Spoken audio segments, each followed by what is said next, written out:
Good evening.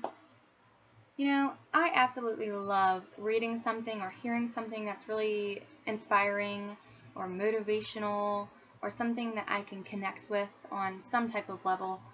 So I've decided to share with you a motivational short story that I read and just absolutely loved it. I was so inspired. I just wanted to keep reading. So, anywho, the one I have chosen for you tonight is called Things Change by Alex W. Miller. For most people, graduation is an exciting day, the culmination of years of hard work. My graduation day was not. I remember that weekend 2 years ago, family and friends had flown in from across the country to watch our class walk across that stage. But like everyone else in my graduating class, I had watched the economy turn from bad to worse my senior year.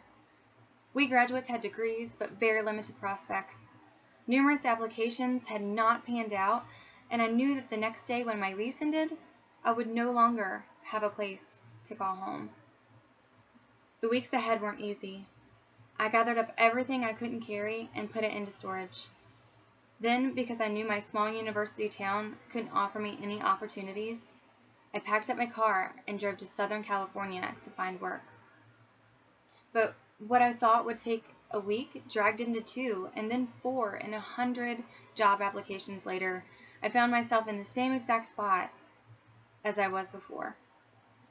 And the due date to begin paying back my student loans was creeping ever closer.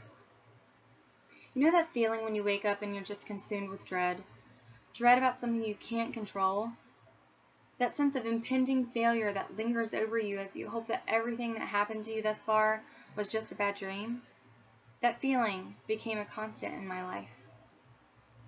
Days felt like weeks, weeks like months, and those many months felt like an unending eternity of destitution. And the most frustrating part was no matter how hard I had tried, I just couldn't seem to make any progress. So what did I do to maintain my sanity? I wrote. Something about putting words on a page made everything seem a little clearer, a little brighter. Something about writing gave me hope.